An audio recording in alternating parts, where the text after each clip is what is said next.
Last weekend, America celebrated two important holidays: Juneteenth, which commemorates the end of slavery in America, and Father's Day, which honor the men who helped shape families and community. At first glance, these may seem like two separate topics, but when we look deeper, they're connected. One celebrated freedom, the other celebrated responsibility. One recognizes the struggle to break chains, the other recognizes the responsibility to build strong families after those chains are broken. This afternoon, we're asking some difficult questions. What does freedom really mean in 2026? What roles do fathers play in creating strong communities? Why are family structures struggling? And what legacy are we leaving for future generations? Let's talk about it. Welcome to the OG Wisdom Podcast. I'm your host, Brother Tad, aka Tad Talks, with my co-host C-Gutta and our co-host Sister K Fighter. Well, y'all ready? Give me the thumbs up. All right. Peace to the family. Peace to the family. What's the word? Good afternoon, good brothers. What's How y'all good? Peace. doing? Gucci. I'm Gucci. I'm Gucci. I'm all How y'all right. feeling? Hot Yeah. and muggy Sunday. Can't Yes, it is. complain, brother. Yeah. Sister K Fighter, we talked about this last week. We touched on it on Thursday. Something me and Gutter was having a conversation about just last week in the hood on Father's Day. You know, with all the brothers out there, celebrating fatherhood. And people don't know Gutter's a comedian, but he could get real deep and philosophical too. You know what I'm saying? So we was having deep conversations about fatherhood responsibility as well as Juneteenth. But before I go to Gutter, sister, I want you to give people a background on Juneteenth, what it is, and why it's so important this day and age. Well, first of all, I want to give honor and thanks to our ancestors who were enslaved on this land, those who were free, who helped them get free. I appreciate and respect all that they have done. And Juneteenth is a part of their legacy. It happened to be that 2 years after the emancipation, some from Galveston, Texas, did not know or didn't realize how free they were until Union soldiers approached them and let them know. And so, June 19th is the date that it was done, allegedly. I have belief otherwise, but let's go with what we are told. June 19th is the day that they celebrate their freedom. And so is the day that we, as Black Americans, honor them. Some, throw barbecues, some hold prayer vigils, some do both of them. But it's definitely a day of honor of those who were enslaved on this land and who became free in the United States. No doubt. Gutter, let me ask you, because you lived in the South at one point. What was your introduction to Juneteenth? When did you learn about it? And what's your thoughts on it? To be honest, we ain't doing it. We wasn't doing it in Mississippi, at least where I live. Okay. Tunica and all of that. At least to my knowledge, it may have been families that celebrated it. You gotta remember, I was a kid, so they made me have a celebration, and I was a part of, and wasn't even aware of what you celebrate. Yeah, what the actual just folks celebration getting together. Was. Yeah, right. A cookout for us was all hands on deck. Right. You know what I mean? It was the cookout, shit. Everybody coming. Right. Especially in the South. Community was thick there. You know what I mean? Yeah. That's why I had problems when I came back. So let me ask you, when did you learn about Juneteenth and its significance? When I got back up here, I was still a teenager. Okay. I was still a teenager though. I think it was Slave One. I think I learned about it. I think that's exactly what was in my head. I think I learned about it there. That's my mother. My mother was always on cultural shit, so she'll take me to shit I may not have liked it when she taking it, because she taking me away from really doing nothing. Right. But Doing kid stuff. yeah, but I get there and end up having fun. So I think that's definitely where I learned from it. I learned about it Yeah. at Slave One Theater. Yeah. Slave One Theater. That was the UAM, United African Movement. That's why Sister K fighter. That's her legacy. Right, sis? That's her legacy. That's what she held from. And it's Yeah, funny you answered that, Gutter, because I was had gonna to be ask you. about 85, 86. Yeah, because the slave theater was active. That's where I got a lot of my knowledge and information from. And that was crazy, Gutter. You say that. That's when. Well, I know you're a little older than me, so I know you was active in the streets. Because I got hip to the slave theater like the late '90s, and I used to go for Dolo. Every Wednesday I go down to the slave theater, and then before they ended, I know they was at the Masonic Temple for a little while over there on Lafayette and Claremont, and they was moving around for a minute. I didn't know the Slave Theater used to be a regular. Like, I just saw, because I remember I came back. When I came back, it was a Slave Theater. It wasn't the Regent no more. Like, all the Right, old heads used to be telling me, "Nah, that's the Regent. We used it's to the watch all the region. karate flicks and the What the? exploitation movies and all of that." But Yes, it became, once I was up here, it was all I knew is as the Slave Theater.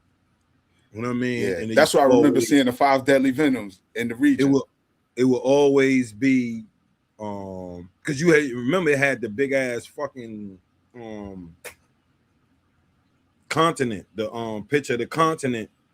Yeah, and the You know what shield I'm saying? said slave Yeah. one. Yeah, So you always knew it was going to be somebody from that from that set of people, from the right. conscious. You know what I'm saying? The People culture of the giving us conscious. Yeah, history. History, pro black shit. You know what I yeah. mean? The But yeah, agitators, the that's activists. definitely that's definitely where I first learned about it. Yeah, yeah. Sister Keisha, I want to ask you: do you think Juneteenth is a primarily a black holiday since it's federally recognized? Some people like to say the white man gave it to us, the government gave us that holiday. What do you say to people who think that it was given to us, That's a or trick did we fast. take it ourselves? Well, it's twofold.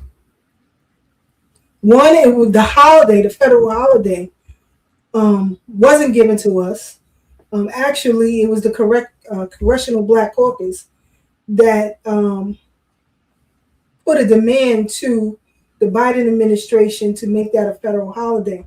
How do I know that? Is because a couple of years prior to it becoming a federal holiday, I had met up with Hakeem Jeffries on the corner of Skank and Livonia, and we had a conversation. I posed the question about reparations to him, but as a bone to us, he brought up that this was going to become a federal holiday, just to divert from my original question about reparations. And so he let the cat out of the bag about that. And then he told about the meetings that they were having with then Vice President Joe Biden, because he had already been tapped to run for the president office after Obama. So they had conversations with him, and so he let the cat out of the bag about that. As far as us just celebrating our freedom, and there are many pictures online where you can see the original celebrations of Juneteenth down in Galveston, Texas. And like Gutta said, the majority of Black people throughout the world, unless you had a particular consciousness about that, didn't celebrate that holiday per se. But you may have had a barbecue on that day, like Gutta said. We outside, we having a good time, but you Right. didn't know, Didn't know the significance. right, right. And so now that it has become a federal holiday, people are off of work and paying more attention to this holiday, but not just to the holiday, to the lineage of who we are here in this country within the last 5 or 6 years. It has grown. So, you have the good part and the bad part of it, but it's up to us to maintain it and to, like I said in the opening, to honor those who were enslaved on this land. Yeah, I know here in New York, June is the end of the school year. And when you a kid, don't nothing matter but your birthday, Christmas, and summertime. So when June came around, any reason to celebrate? Oh, we having a Yeah, cookout? Summer get ready yeah. kicking? It might have Juneteenth, been. whatever that is. Yeah, we wouldn't. We probably ain't even know it was Juneteenth. You know what I mean? But like, I like the recognition as far as um giving us a chance. I think it only should be applied to black people. Everybody else gotta go to work. Or make it a federal holiday for black people.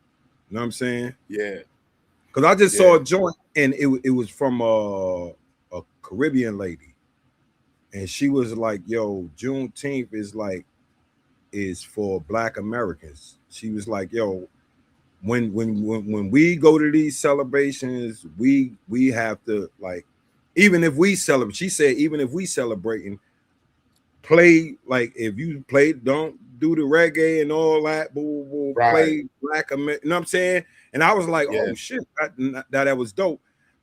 Is New York is kind of different because you might right. have one side is from the Caribbean and one side people from down south, so it's going to be a mixture.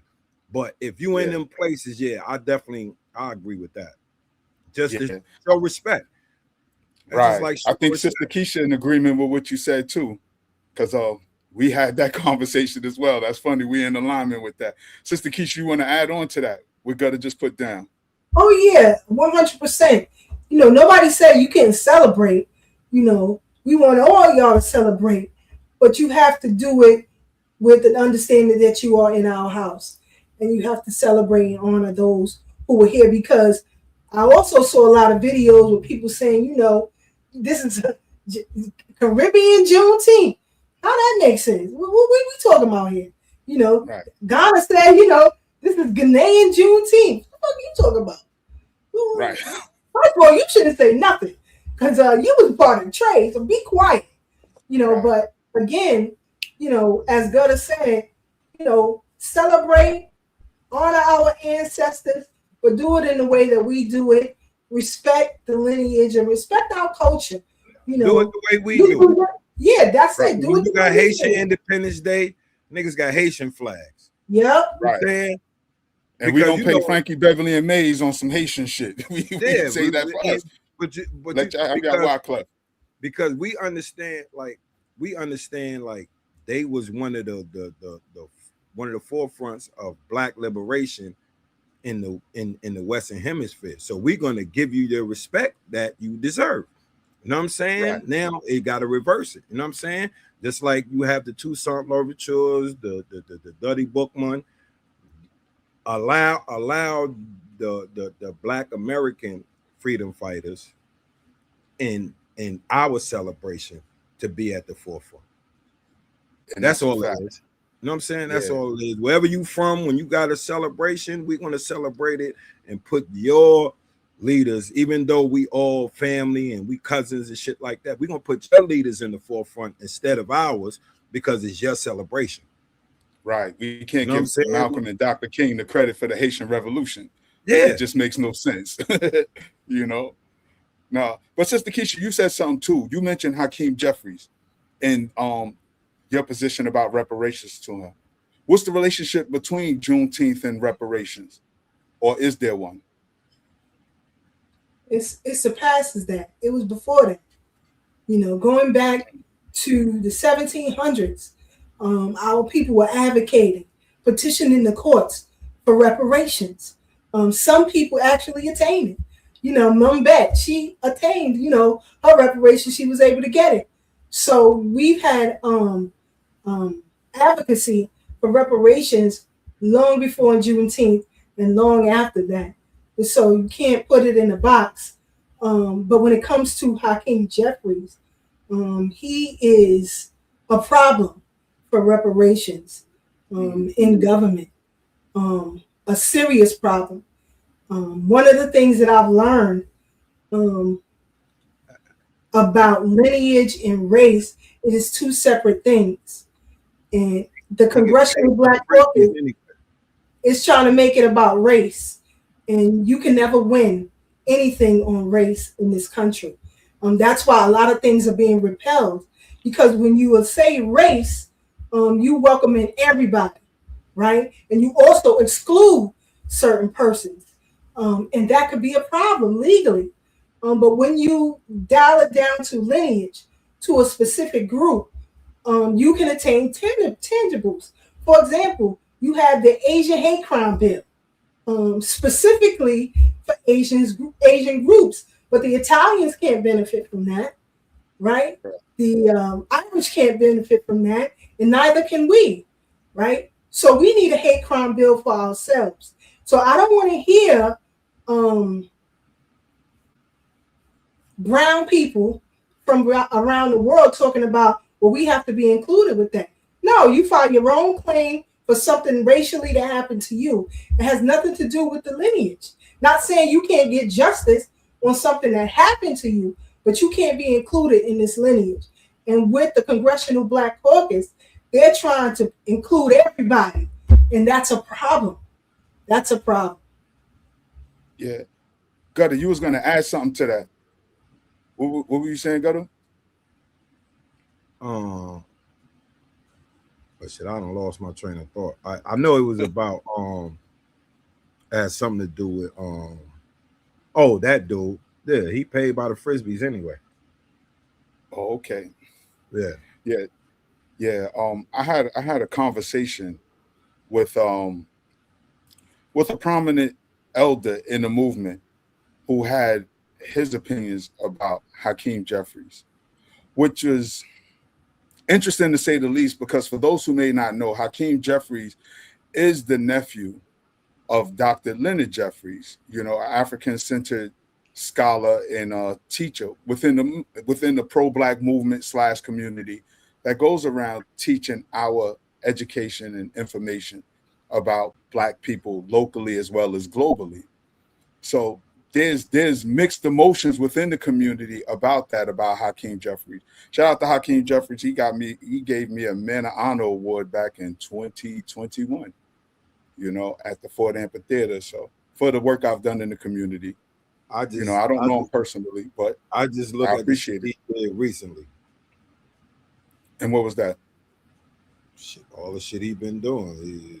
Yeah, this shit Sister Keisha talking about, right? Yeah. You know what I'm Gutter. saying? Yeah, this is I the want, thing. It is. This is the yeah, problem with us. We advocate for everybody before advocating for ourselves first. and that's somebody just And posted I as you mean were saying. and I mean that within the realms of politics. The normal, Yes, the everyday person is going to be like, nah, give us our shit and woo, woo, woo, woo, woo. We don't got no beef with nobody. But right. it We just shows want what's time and ours. time, yeah, it shows time and time again that we really don't have no allies. We have individuals within those communities that show allyship. Outside of that, we have, so let us get ours. We don't got no beef. And then once you start, once we start getting to a level where we can deal with everybody with equity, and then we can start dealing with everybody else. But until then, let us get ours. You know what I mean? Yeah, it's, I it's got like beat. I got beat because that's that Fort Greene to Sister Keisha. You got beef I with got beef. And the reason why I say that is because, as Gunnar said, we've had individuals, but not as a group. And so now, as groups, they are moving into the political realm and Xing us out of policy, yes, purposefully. So yes, I got beef because even as an individual, you know your tribe is out of pocket. You have to do things to help get your tribe in order. And we can't, as Gunnar said, we can't come together until the tribes are in order. So go back home and work out those politics over there and stay out of the politics over here. I mentioned to you, Divine and Brooke, I think yesterday, the help that Black Americans gave to the Haitian people during the late 1980s and early 90s. It was so much help that Bill Cosby snuck it in, or Debbie Allen snuck it in on episodes of A Different World, talking about how we protested and everything for the Haitians. When Black Americans stopped one of the most powerful men in the world, who RAPE, a African Senegalese woman here in New York, we did that. When Amadou Diallo was unalived, heavy, it was foundational Black Americans that put boots on the ground, for that. But today, you can't find one group from any of these ethnic clans to do anything for us. Like I said, like Devon said, he sent a letter out to all of those organizations and he didn't even get as much as a response. But you know who did respond and send support? The Asians. Asians. Crazy is that? And you don't feel no type of way about that? When we built communities here I can only speak for New York because I live here. And I'm well versed in New York history. Well versed. When we built communities here, in particular in Brooklyn, and then you come and you rename those communities that we started, we established, name it Little Caribbean, Little Haiti, you're just as diabolical as the white tea man who come and erase our history. You're no different. So I got hella beef.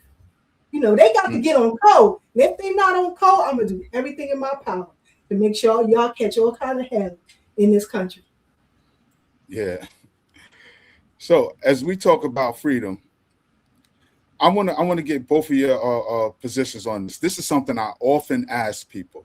I even asked Dead Prez this question before. Shout out to M1 and Stickman, super dope brothers. But as we talk about freedom, Gutta, I'm going to go to you. What does freedom mean to you today? And what does it look like? I mean, we fight for freedom often. We constantly talk about freedom as Black folks, but what does freedom look like to you?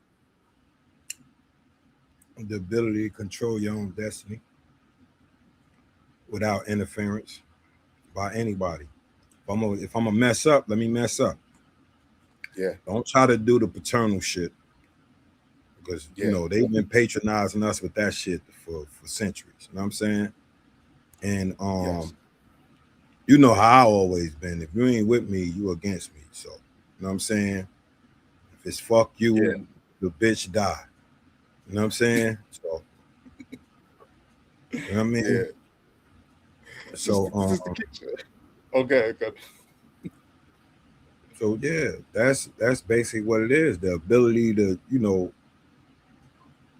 do what we need to do, whether we fail or succeed. That's it. Without any input from anybody. You know what I'm saying? Right. We no fake allies. Yeah, not saying that. At least from my perspective, I'm not saying I can't collaborate with others, but it's gonna be through me. It's not gonna be through interference. It's gonna be through we have genuine something to collaborate on. Other than that, you know what I mean? Get out the way. Yeah. Sis, same question to you. What does freedom look like to you? Freedom is what I've made it. For example, when it comes to education, a lot of people say, well, they won't let you get this far. That's not for me. That doesn't apply to me. I educate myself every day. The best of us are autodidacts.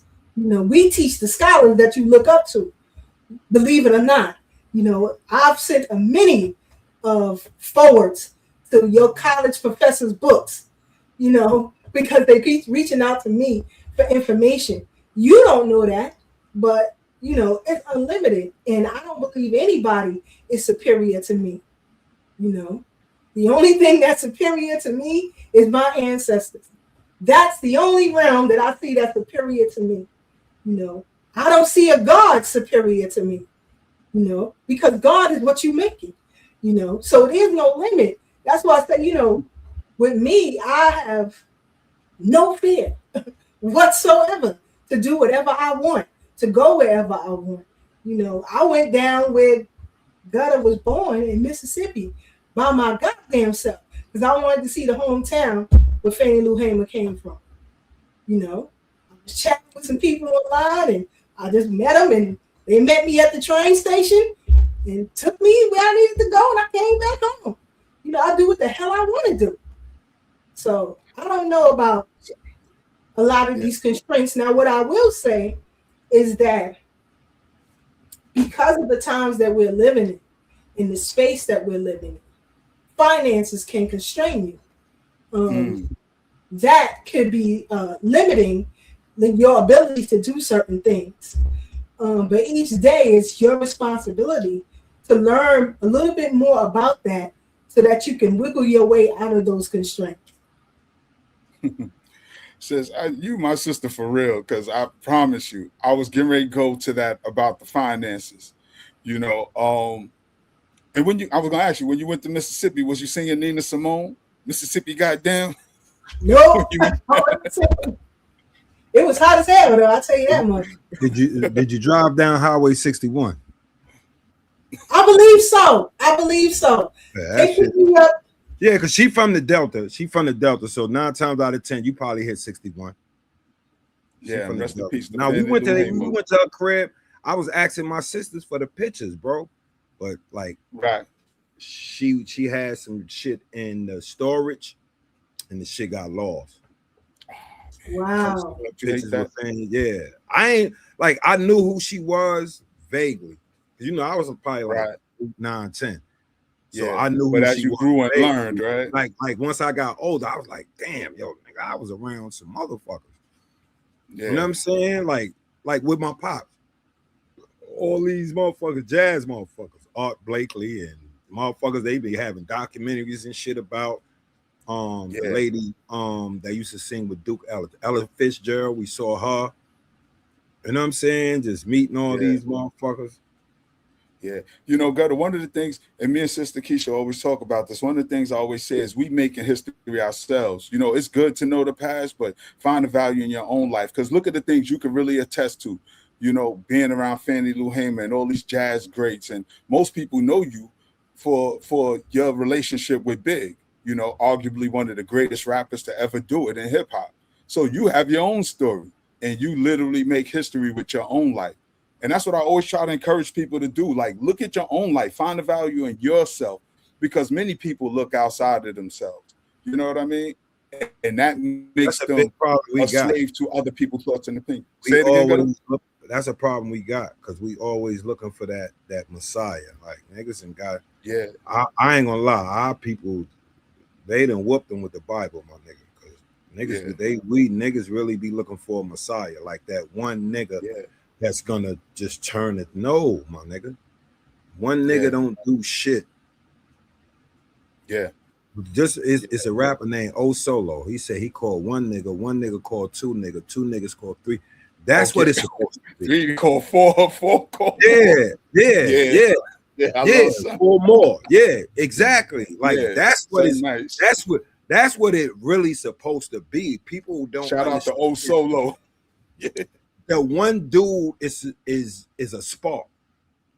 Yeah. That's all Malcolm Martin or any of these people, Fred Hampton, is sparks for other people to see that, oh shit, yeah, let's get active.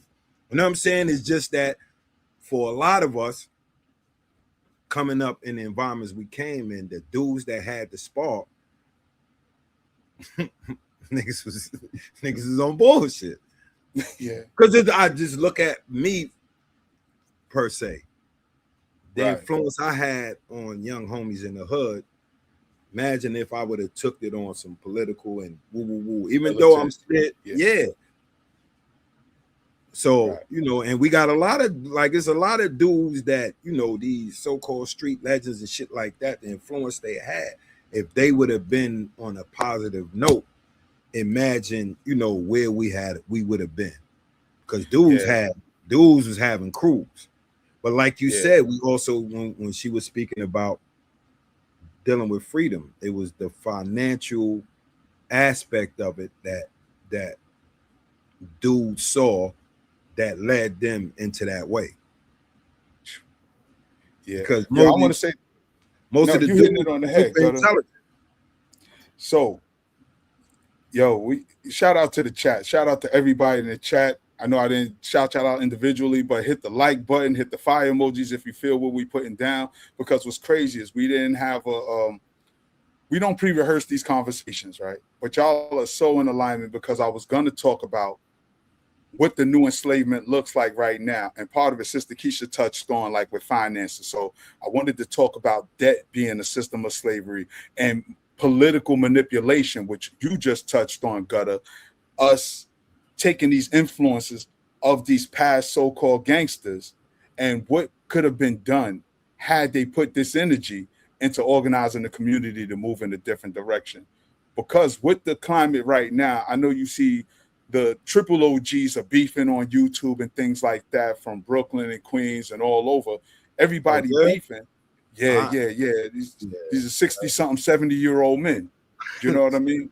yeah. So That's it's crazy because as OGs, the blessing is that you made it this we far still because here. we Yeah, know, we still here. right, being a G in the street, your story could have been over a long time ago.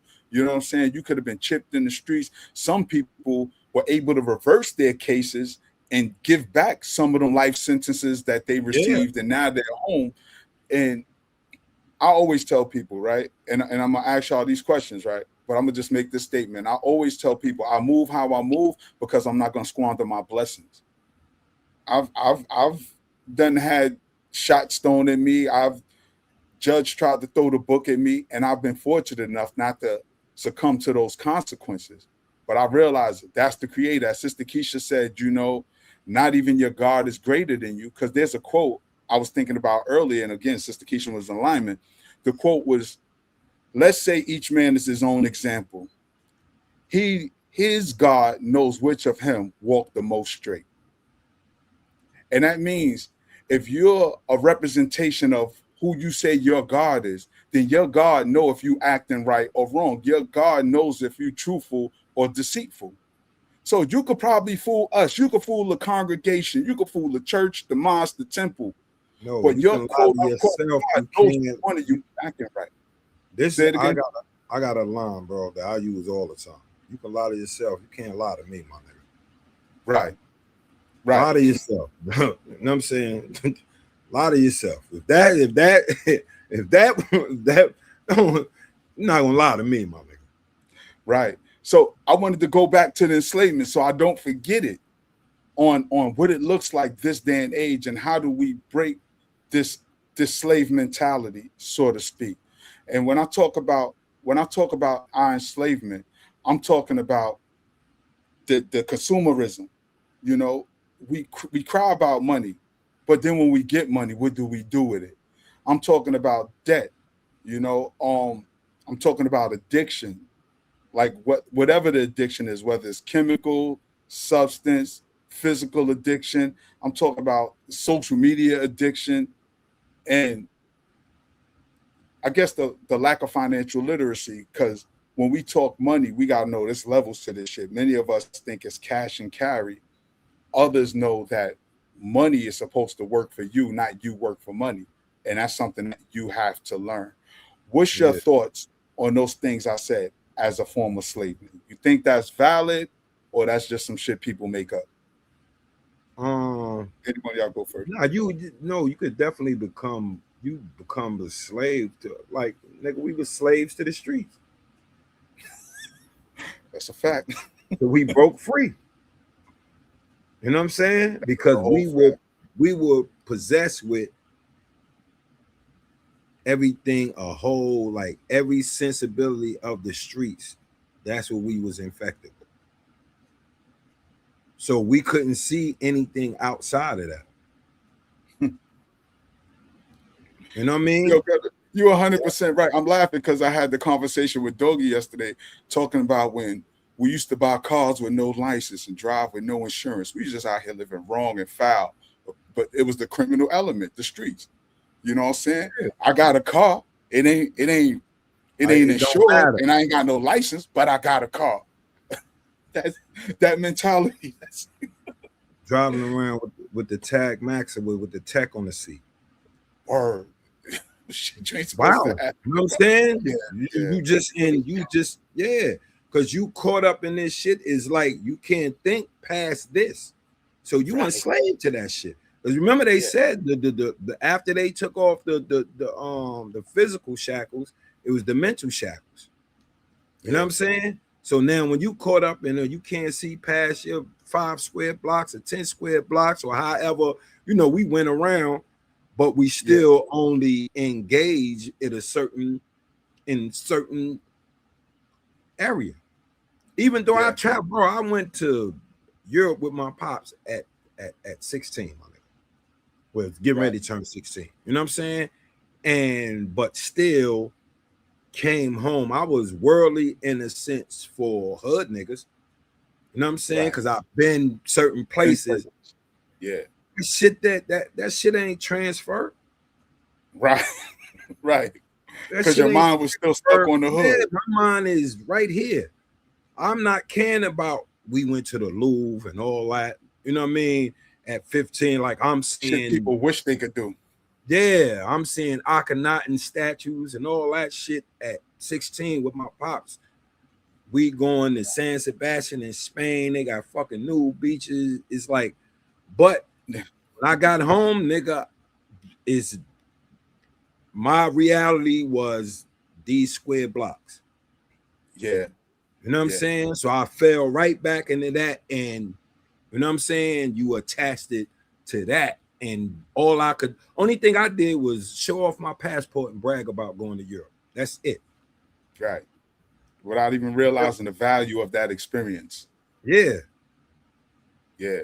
Yeah. And it's funny you say that because I always say to survive in the street, you got to have a certain level of sickness. It's a psychosis that we have when we in the streets. And I think people don't understand that unless you're in the streets. You're like I said, you riding dirty. Ain't nothing about you legitimate. And you not even fearing the consequences. I get locked up. Some of my mans is already It there. is what I'm it good. is. I got a It is community what waiting for me. no, Yeah. it is what it is. Whatever happens, happens. Like you Right. literally that's what I'm saying is you gotta be a slave because Yeah. you don't literally care what happens. You outside, man, nigga, knock my noodle in. It is what it is. Yeah. Not that you just going outside inviting to be killed, but you just like this is your life. Like, damn, I'm gonna either get locked up or killed, or I'm gonna get money and be fly. You got to do, and you know that's what it is. Yeah. Every day that risk exists. Sis, I want you to touch on some of the things we talked about, the slave mentality, debt, consumerism, addictions. What's your thoughts on how slavery exists today? Like y'all say, it's just your mindset and where you come from. Um, someone that's very close to me. I'm trying to teach him how to live less than what he has. Because tomorrow is not promised to us. And, anything can happen to you at any moment. You can become very ill and have to dip into finances because you can't work anymore, because you can't get money how you used to anymore. Medical bills are ridiculous in this That's country, and that's with insurance. what fuck you up more than anything. I can tell you, Yeah. I can attest to that. My nigga, they on my heels now. I Mm. got it. Long as I owe you, you won't go broke. Right. I worry about that. You know what I'm saying? I get it. Yo, is that what's crazy? My mom's had a joint, right? It was a little wooden joint called a round to it. Mm. It's called So the round boom, to it. yeah, it's a round little block of wood. It was a round piece of wood, and it got to it, TUIT. Okay. And on the back, it used to be like, yo, if boom, boom, boom, boom, boom, certain shit, I'll get around to it. Right. So she was like, I got around to it. You know what I mean? Yeah. You know what I'm saying? So like they owe, I get around to it. Yeah, yeah. Let me ask you a question, Gutta, because this day and age, sure enough, when you talk about slavery, the mentality, because one of the things, sure enough, is as we cover in Juneteenth, we can't discount the freedom fighters of that time, the Harriet Tubmans, the Frederick Douglass, Martin Delany, Nat Turner, and so many other people. When you read some of their writings, whether it was Frederick Douglass or Harriet Tubman, one of the questions that was always asked, often asked And them, what's the name? Walker. Damn, I forgot his oh, name. yes. Yeah, that's my favorite joint. Walker's Appeal. Yeah, Walker's David Appeal. Walker. David Walker. Thank you, David sis. David Walker. Walker. Yeah. David Walker. Walker's Right. I Appeal. got Walker's Appeal over there on the bookshelf. Yeah. Right. That's A lot of these people, particularly Harriet Tubman, Frederick Douglass, said they never felt like slaves. And this is what made them fight. They wouldn't accept this position that somebody was trying to force on them. Right. Do you think our people are more mentally enslaved now or back during the physical enslavement time? that's a hard question. Yeah, Because I couldn't even fathom, bro. I couldn't fathom the shit on Roots, my nigga. So Right. like you already know it was worse than that. So you know Yeah. what I'm saying? So I can't, you know what I mean? It's like, bro, we was going through daily torture. So the physical trauma, the physical and mental trauma from that, I can. They use it more insidious ways now. Okay. You know what I'm saying? They use it more insidious ways. Politics. Mm. Yeah. Why you think we more separated now than ever Right. as a community? Politics. Yeah. Sis, You know you what want I'm to saying? add to that? Because we wanna include. It's a set of us that want to include everybody. Then it's a set of us is let us get ours, and then after that, the nigga, whatever happens, happens. You know what I'm saying? Right. Like You get the crumbs. yeah. No, I ain't even talking about the crumbs. It's like, nigga, I got mine. Get yours. Right. You know what I'm saying? Because of our history here. It don't have nothing to do with nothing else. Once we get ours, you know what I'm saying? Then with me, I personally, I hope this whole shit crash. You know what I'm saying? Because the system is working perfectly. So any motherfucker think they're gonna fix this? No, it's working perfectly. So I hope the whole shit crash. Me personally, get a whole new system. Sis, what you want to add? What you want to add to what Gutta just stated? I think it's both. Before it was a physical enslavement, because you have to remember there was also free Black people during that time who were thriving and doing exceptionally well. The same here today. It's just a different type of enslavement. That's why, as Gutta mentioned earlier, certain people have a mindset just within my 5-block radius or just within my borough or my city or my town. They don't see freedom outside of that. And so they are enslaved to that. I know people who have never left the borough of Brooklyn. That is crazy to me. Yeah. And I mean, didn't go to Manhattan, didn't go to Queens. They have never left the borough of Brooklyn. When I met with this cat and he said that, I'm like, wait a minute. Oh. Yeah.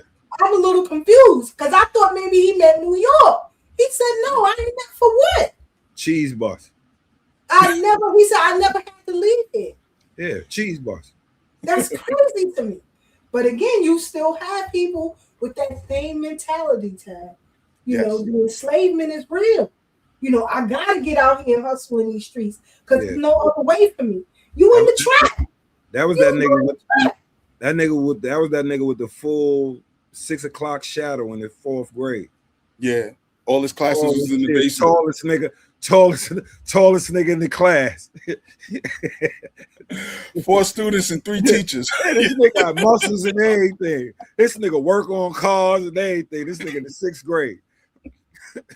Yeah, that's what that was. That nigga taking motors out of cars. Yeah, that nigga special. Come here, huh? Okay. Yeah. Nigga mouth open all day. Huh?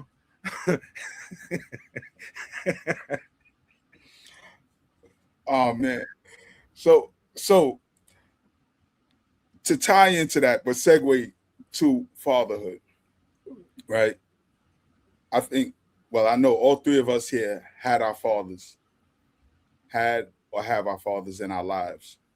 How important? Except me, but go ahead. Oh, okay, right, because you got father figures. Your Father uncles, your figures. My father was yes. unalived exactly 1 month before I was born. Wow, peace be upon them.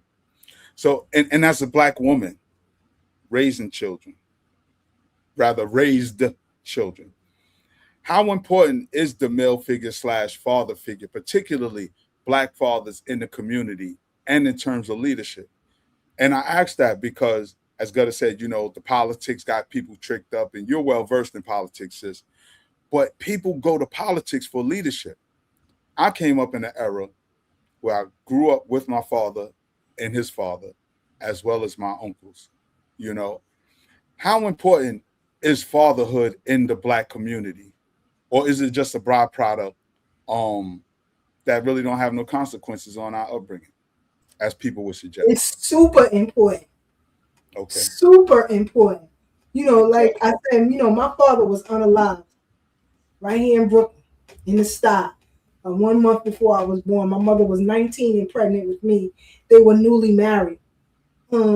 So that's the trauma that I was born into, right? Or out of. But I had plenty of uncles and, cousins who stepped right on in like I never missed anything. And that made me invincible, right? I am invincible because of them. I don't think there's nothing that I can't do. But today, it's super important. I wish for me that we exuded that more with the Gen Zs of today. They need it now more than ever. And in their age group, a lot of them feel that that is unimportant, but it is. Just go to family court any day and have a seat if you don't think it's important. But it is. So, fatherhood, especially Black American fatherhood, is super important. And I don't wish no child to live a life without it. There is a power that Black men have.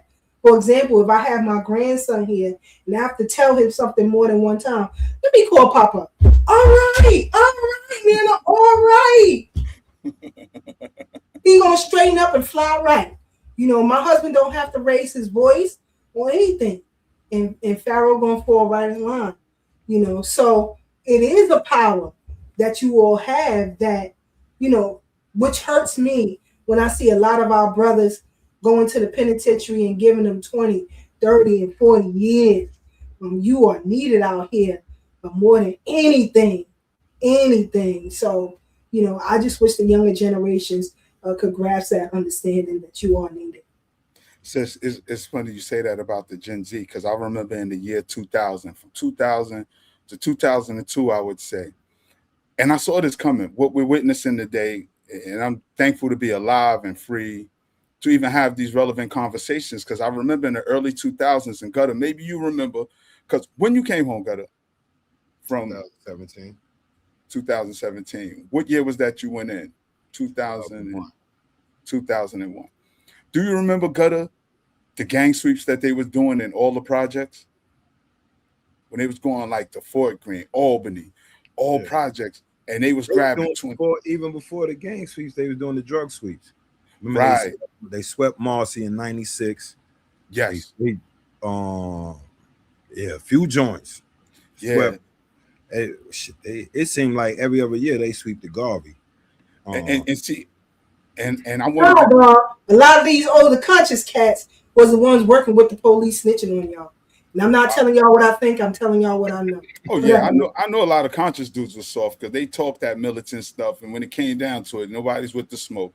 I was like, get out of here. Because none of them actually came from that source, and they didn't know how to talk. Like they thought they was gonna bluff. Because they ain't came that now this is when niggas is on bullshit. So them dudes, the dudes with the combat boots and the fatigues, and niggas with the beret, and niggas came down the way.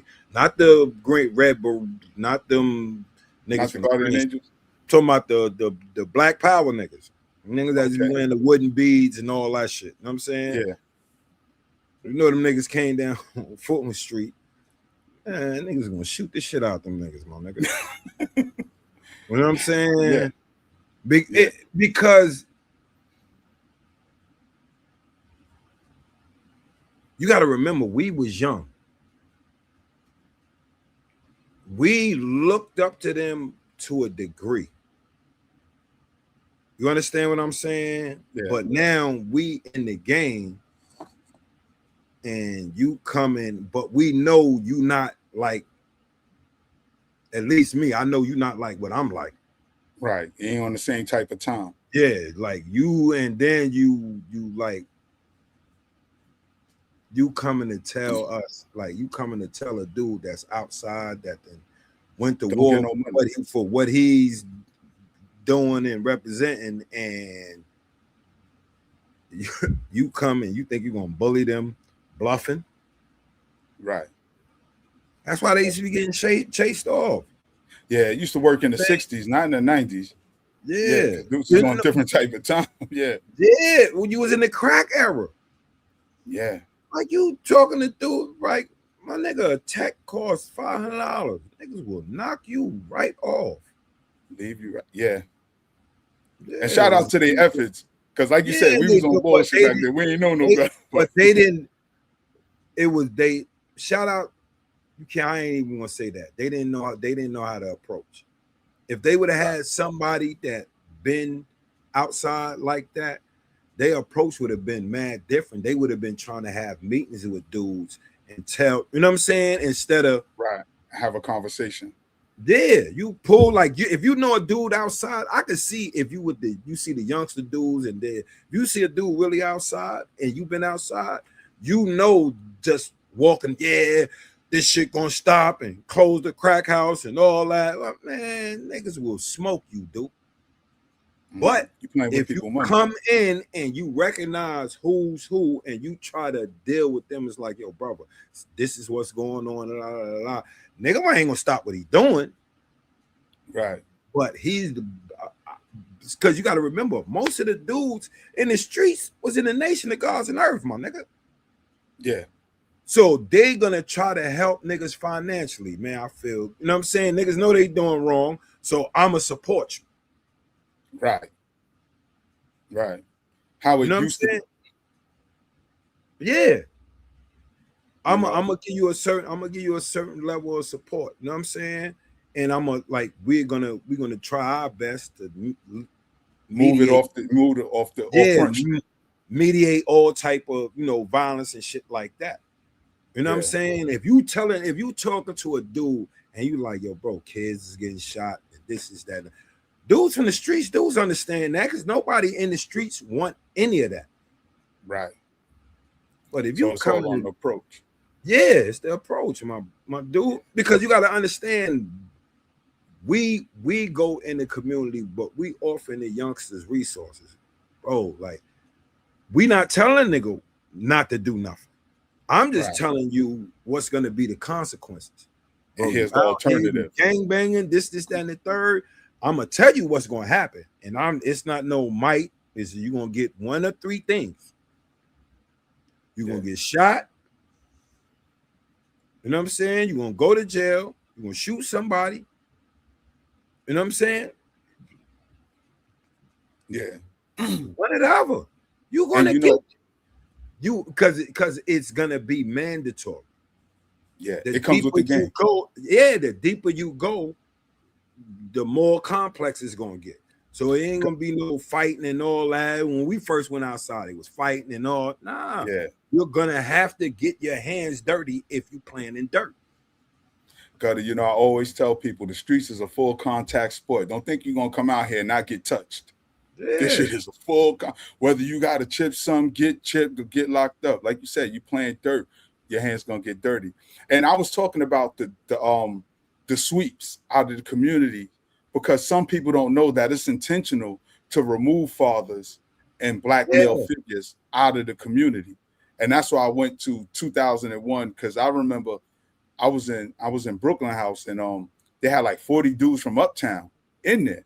And I was like, well, why they got y'all in here? They was like, because it's more of us and they can't put us all in yeah. one jail because we mess around and take over. But it was like 40 of them in Brooklyn House alone. But it 40. was from the Bronx. Nah, they was from Harlem. They was from uptown. Okay.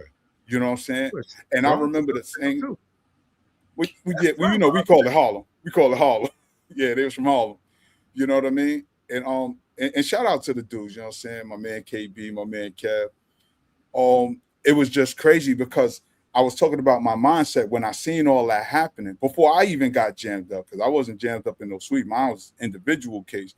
But it was the fact that I'm looking at all of us black men being warehoused. And by then, I had knowledge of self. I was into the studies, but you know how I go, Gutter. Getting out the street is a transition. Yeah. It's a slow That shit transition. take a while. You That don't shit just wake up one take- night like, yeah, Yeah. after this, I'm You done. can, nigga, you because you're a relapse. Yeah, it's Like it's real just quick. like drugs, my nigga. You a And relapse. you know what, right Gutter? in the street. Real rap. That's exactly what happened to me. I relapsed. And I went back outside. I had chilled for like 10 years, like doing what I was doing to get me jammed up, but went back and it was all good. The adrenaline rush, the money, everything. But the consequences is never good. You know what I mean? But me having this knowledge, being aware, I'm looking at all of these black men, these men. Let me tell you, it was a Puerto Rican dude I was locked up with. Shout out to my man JD. Puerto Rican dude. I thought me and him was gonna have problems. We ended up being super cool. You know what I'm saying? But he said, yo, son, when I knew you was a real one? That's how the conversation started. He said, yo, you was in the law library and you was crying. He said, and the CEO was like, yo, you can't be in here crying. You was like, yo, I don't give a fuck. Somebody think I'm soft, let them try me. He said, because then you start talking about your family and your wife and your moms. You start talking about real shit. He said, son, I went back to my cell and cried. I'm like, yo, I got my daughter out there and I'm in here. And his story was something else. I was like, yeah, because the things I value was outside of this place. I used to tell dudes, Gutter, you don't want to go home. Dude's like, what you mean I don't want to go home? It's like, yo, you fighting over the TV and the phone. I spent my time in the law library. I was constantly reading because the thing I valued the most were my children. And I was away from them. And if anything happened to them, there was nothing I can do from behind bars.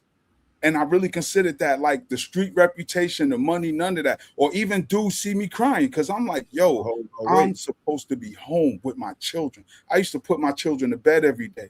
And it's something you said earlier, like, when you get money, you try to balance it out by giving money to the community. That stuff I used to do. I remember one year I financed damn near everybody's Christmas. I think it was Christmas of 2000. Damn near everybody I knew, damn near every customer who had a child, I bought their children gifts. Some people I bought them Christmas trees. I just did that aside from providing for my own family. And then when I was jammed up, I ain't had no bail. And I'm like, yo, none of this shit is worth it. And the thing outside of being a gangster, the one thing I prided myself in the most was being a present, active father. That's the one thing I found my superpower in. Not who I could be, not to the fact that I'll grab that thing real quick, the fact that my children knew they could count on me. And with me not being there was nothing I can do. And that shit literally broke my spirit. But I looked at all the brothers that was there and I started putting that shit on a scale. What matters more, being a present father or being a real nigga in the streets? You know what I mean? And I was just like, yo, I prayed and I prayed and I worked because, faith without works is dead. So not only was I in that law library, you know what I'm saying? Not only was I praying, I was in that law library giving my lawyer instructions on how we going to approach my case. And, everything worked out for me.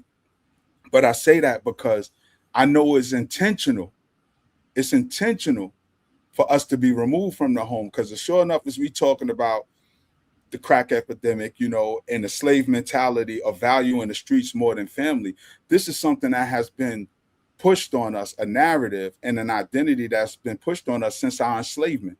So this is why Juneteenth is so valuable, as well as Father's Day, because fathers are the original leaders in the home as well as the community.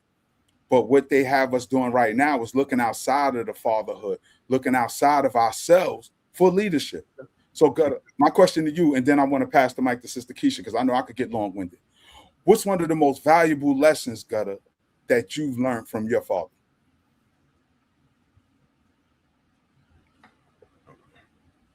Me and my father, me and my father relationship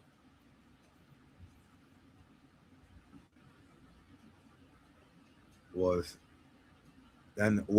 basically that nigga had me scared to death. Basically, I'm gonna be honest. You know what I'm saying? That was the lesson, don't play with pops. So I ain't like that nigga. You know what I'm saying? Yeah. But I love, like, it was that admiration was so big, but it was like that nigga was unapproachable to me. You know what I'm saying? Then we lived apart. You know what I'm saying? Like, he was in Philly, we in Mississippi.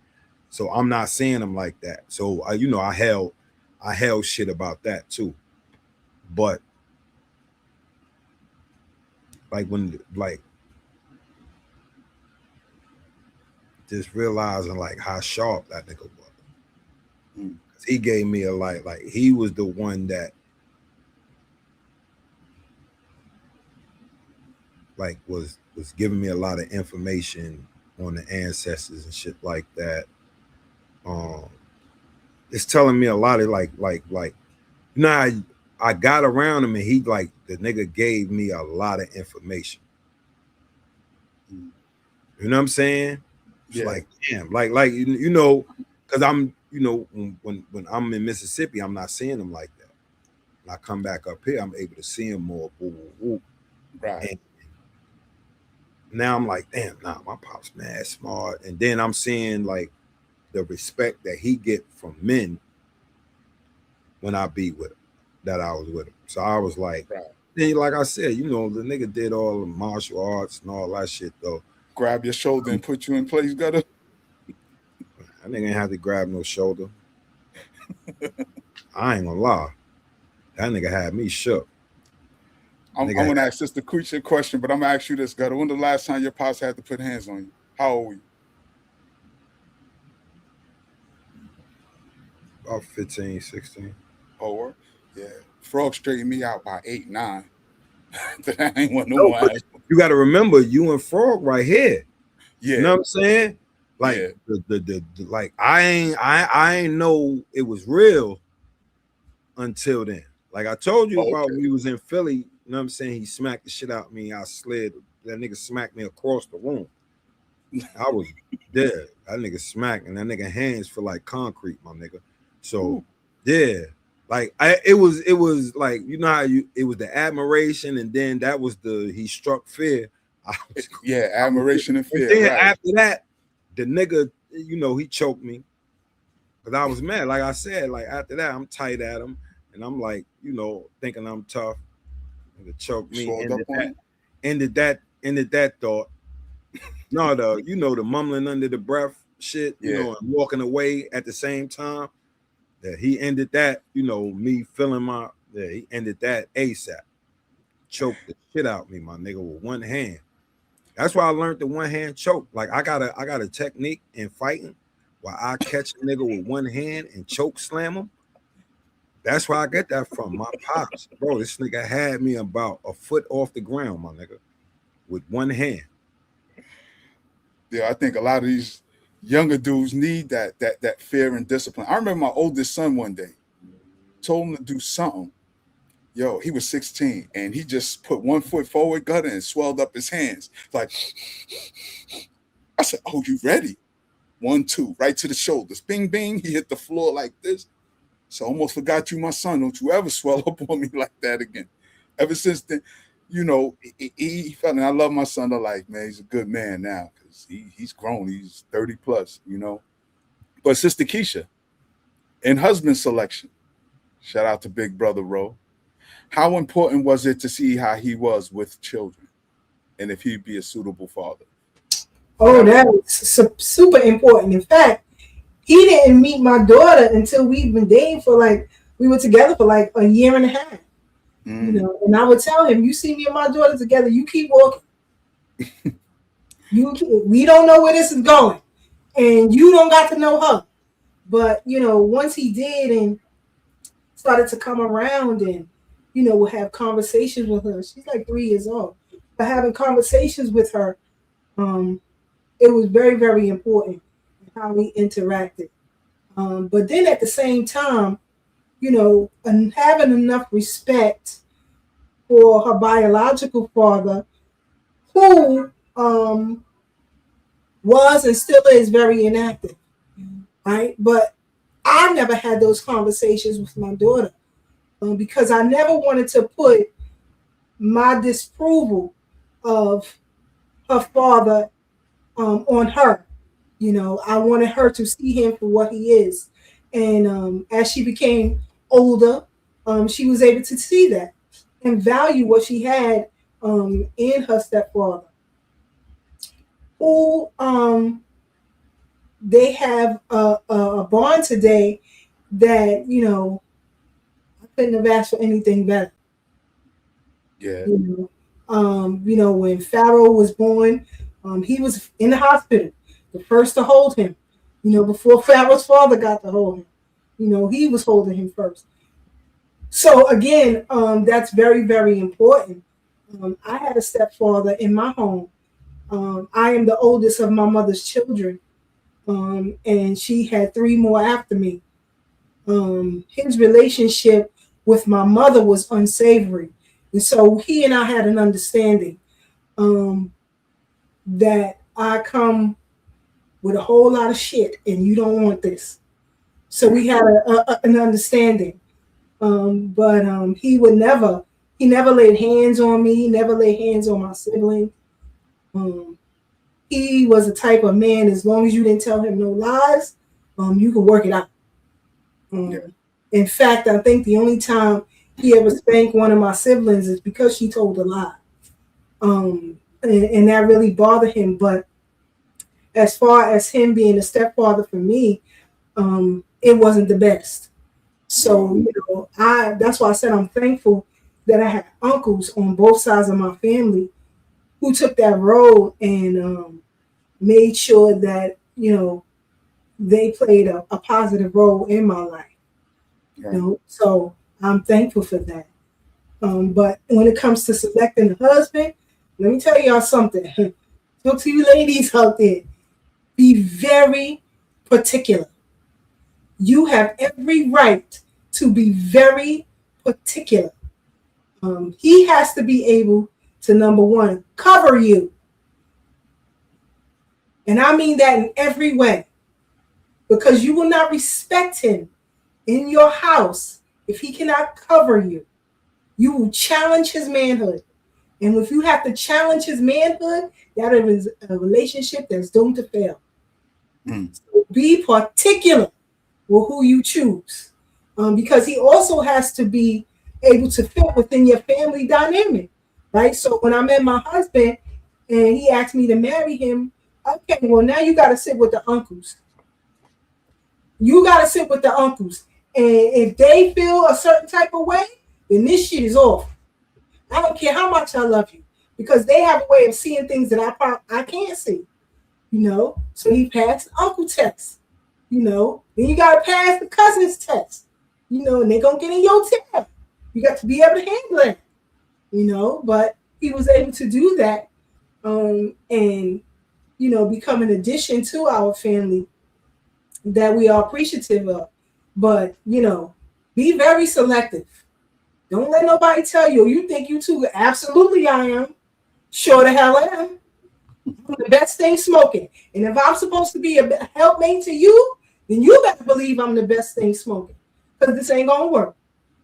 This ain't wow, going to work. My husband will tell you, I can call him upstairs now. He tell you ain't nothing moving without Keisha. Nothing. Nothing.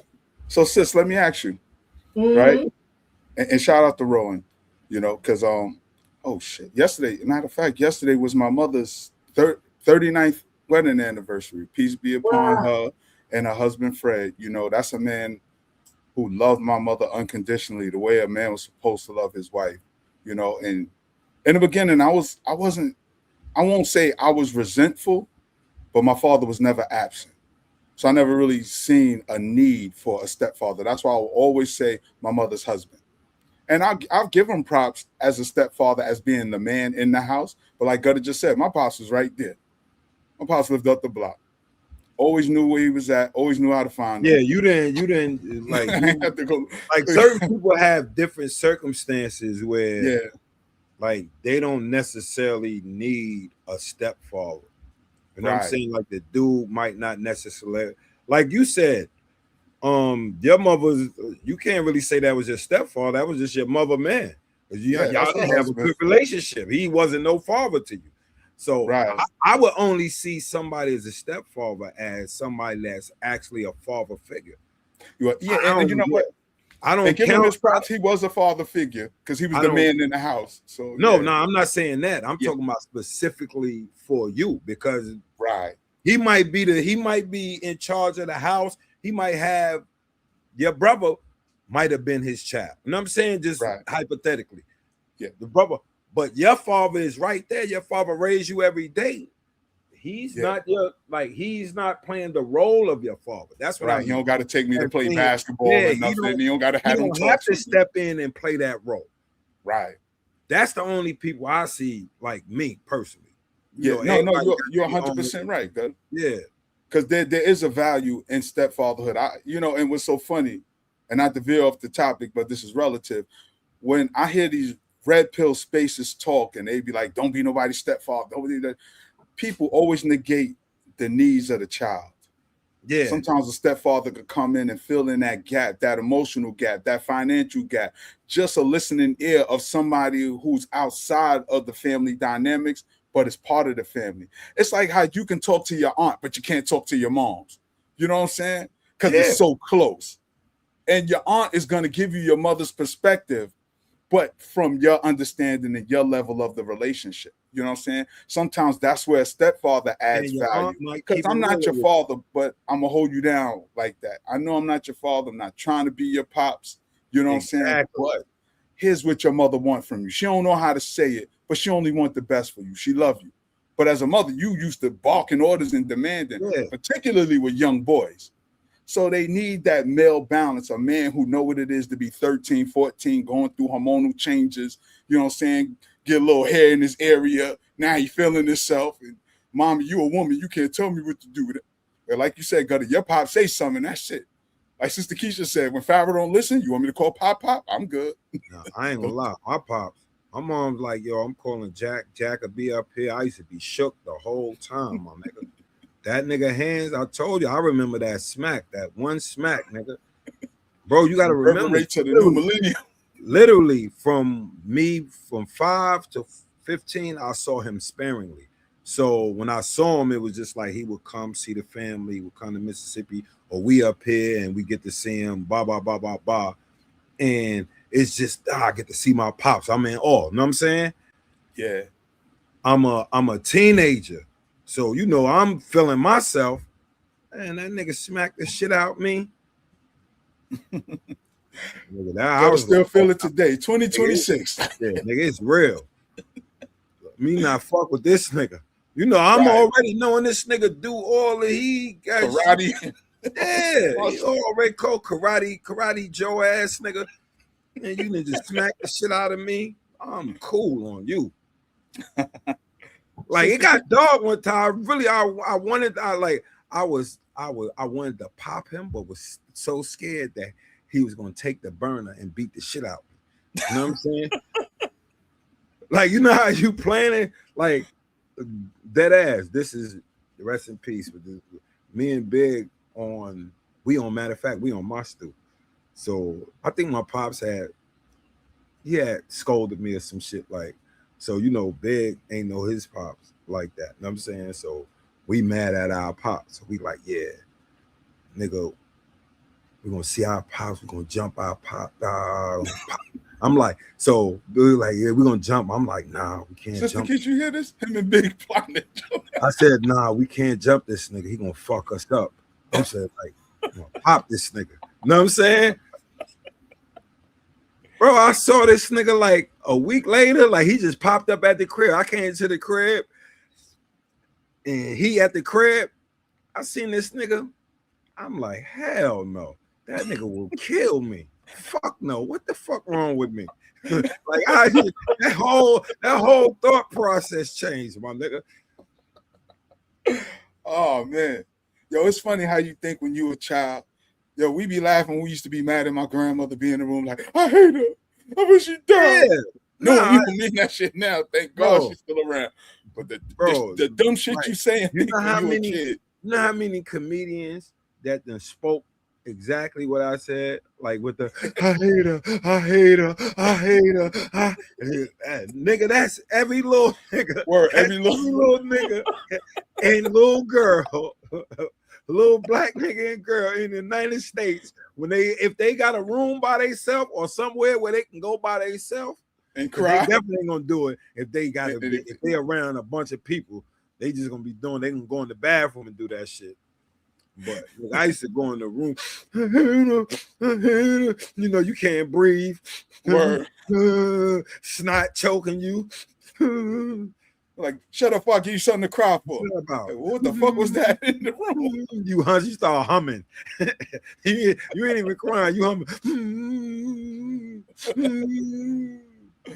Oh man. But no, that's real shit. Yo, sis, what I wanted to ask you, because you know, Gutta always got the jokes. It's crazy. Right? What's some of the qualities you think women should look for when looking for a father figure, a husband, a man to procreate with? What's some, because I don't think women really, I think, and I could be wrong, but I think a lot of women just look for the height and the wallet. And that's it. That's the only criteria. You gotta be over 6 feet, 6 figures, like, huh? It depends on the woman, because you know, a lot of women y'all should stay the hell away from. You know, definitely. Y'all don't listen. Y'all do not listen. We tell y'all she ain't right. She ain't right. But y'all don't listen. Good, because what is it? I think the internet get the dumbest. Like that's purposeful to me. Okay. You know what I'm saying? Yeah. It's like they know who to go and interview and ask these type of dumbass questions. That's just like when I be hearing the dudes, yeah, and I ain't doing this with blah and buying, and I be looking, I be like, bro, most of y'all is fat niggas.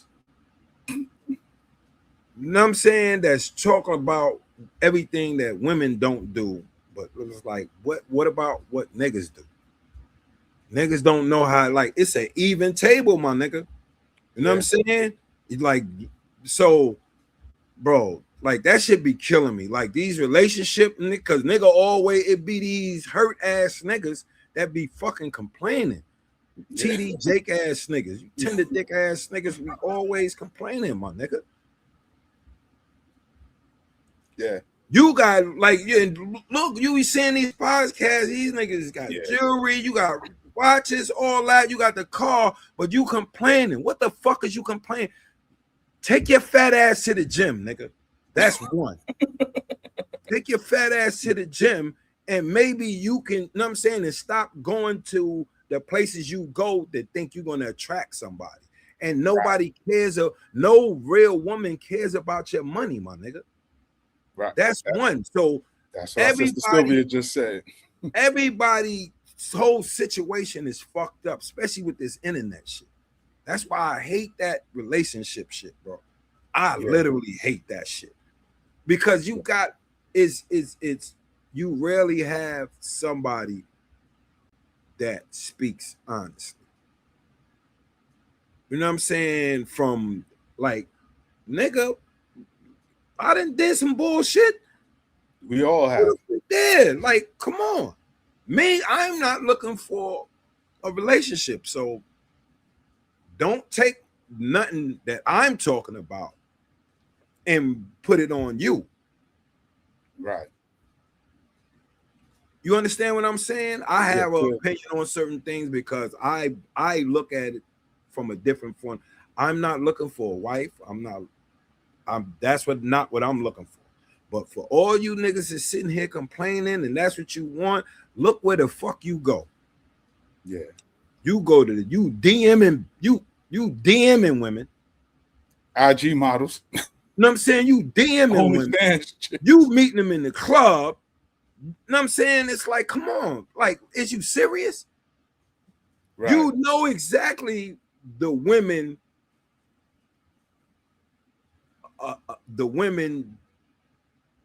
mindset when you speak to them.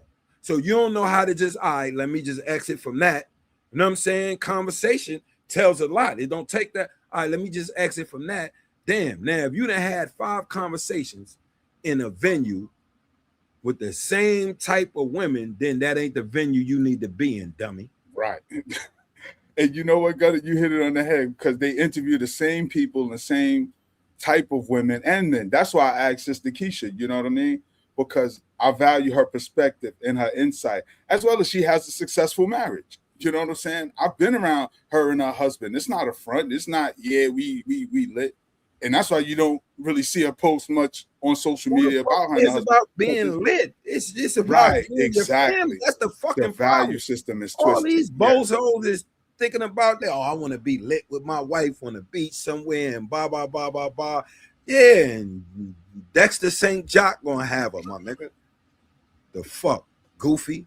Because your fat ass, all you do is have money.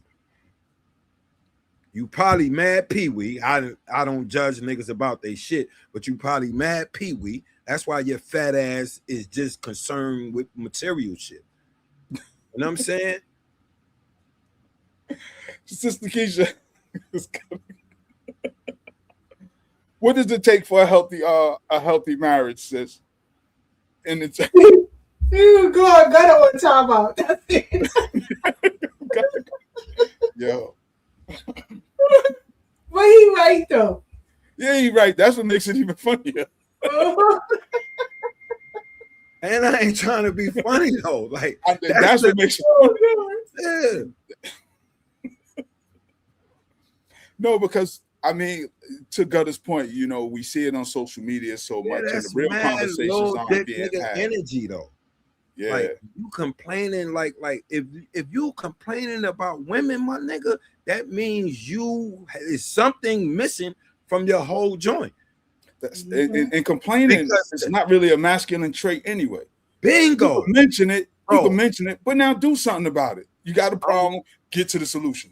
I wanted to rant about this for so long. I just been on my mind, bro. When dudes be talking about real ones, Right. and how you a real one and you complaining, because a real one already knows the circumstances that he's living within. He know it's not many people like him, so Right. he knows the majority people is gonna be weirdos. He understands that. You know what I'm saying? Only time a real one gets upset is when a nigga that he thought wasn't a weirdo start doing weirdo shit. Right. Like, oh, this nigga's a weirdo. Oh man, the fuck.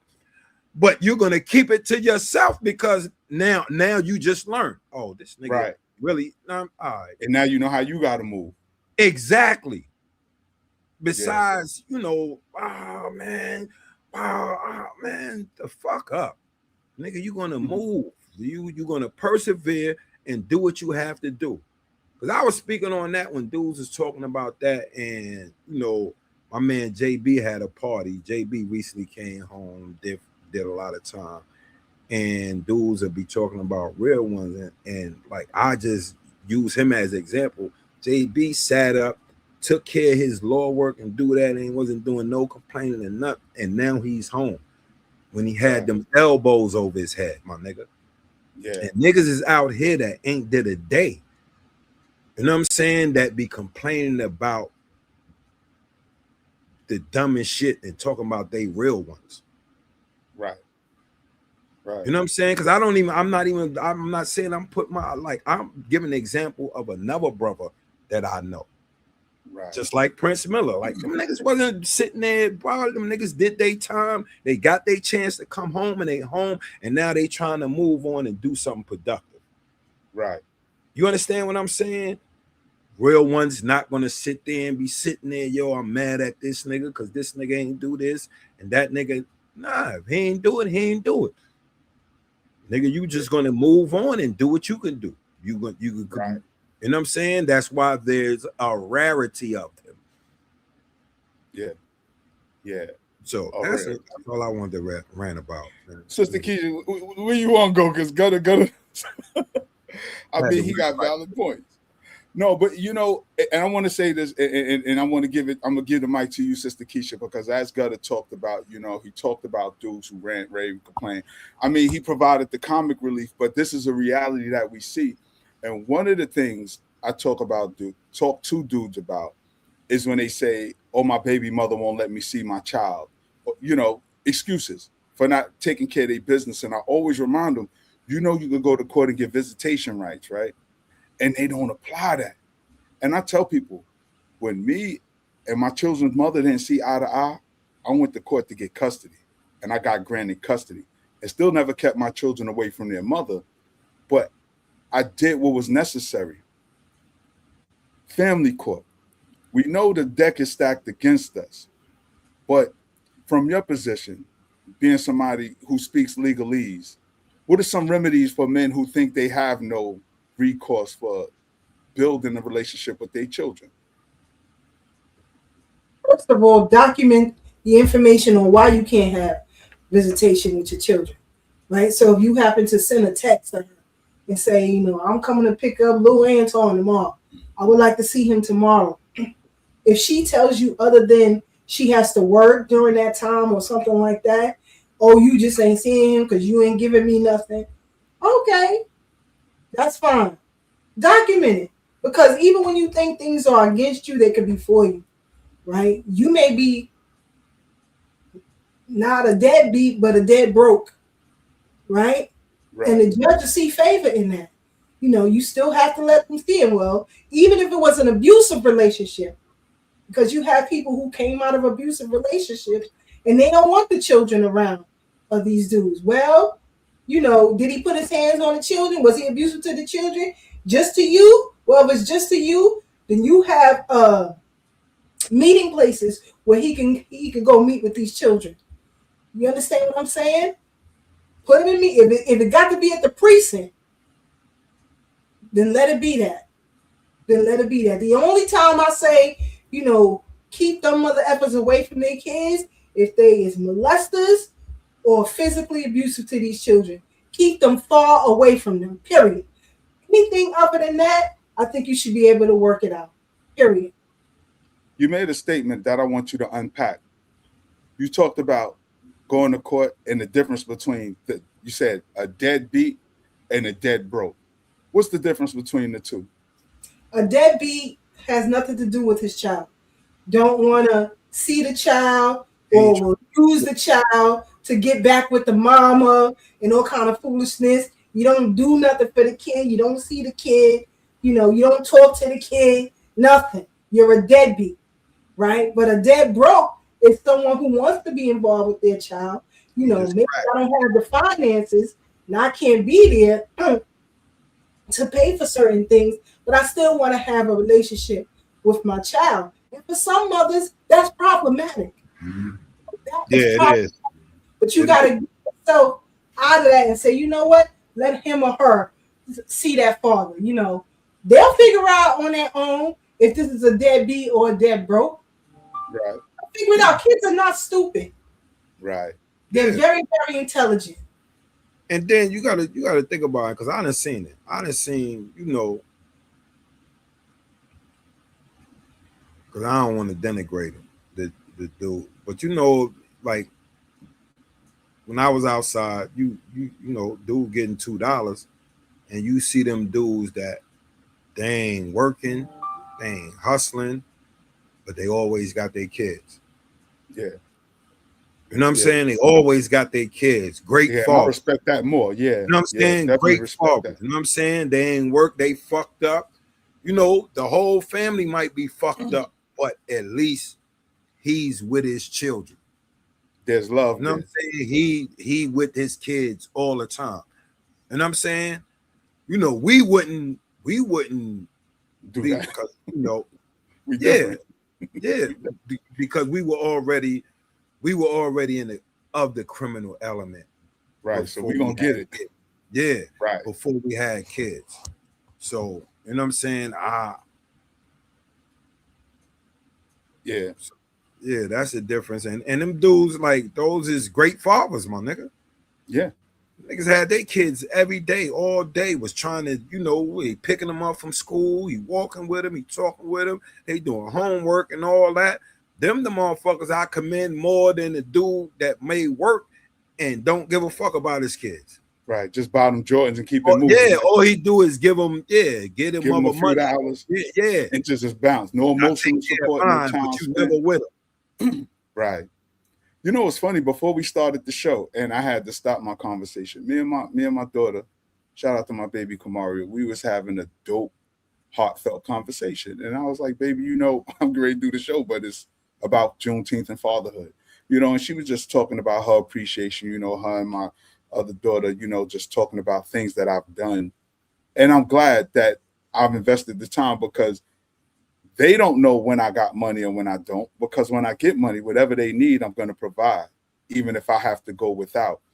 And sometimes in this climate we in right now, where it's all about materialism, people think it's about people looking good as opposed to actually doing good. People go for the aesthetics. And like we was just saying, some women rather have a dude drop off some money but don't pick up the child or take him to even meet his grandmother. Child know his daddy name, but he don't know his daddy's mama or his daddy's father, you know? And that is a problem. These are some of the things that has to be unpacked is, as we talk about Father's Day and what it is to be a real father, because there's a whole new value system that exists in terms of what it is to be a black man in America, particularly what a successful black man looks like. So we'll equate it to the Rolls Royce, like you said, got a dude to have chains, be in a club, he be in certain environments picking up the wrong women and may have children at home. But once you have a child, your priorities switch automatically. That child has to become your priority by hook or crook. Whether the mother's cooperative or not, you have to fight and be your own advocate to make sure this child knows that they have someone who's advocating for them, somebody who loves them and think they're worth protecting. Because many times we see these children out here buck wilding.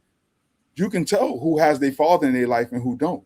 Because those who have their father in their life, like me and Gutta, the mention of our pops will say, like, all right, when I tell your pops, you're like, oh shit, hold up. We straighten right Yeah, up. Because yeah, we know there's real consequences yeah. that not only do we Don't respect, but we also don't get fear. it twisted. We still was gonna do our Right. shit, but we was low to getting caught by our pops. Yeah. Like for me, my mom's, it was shame.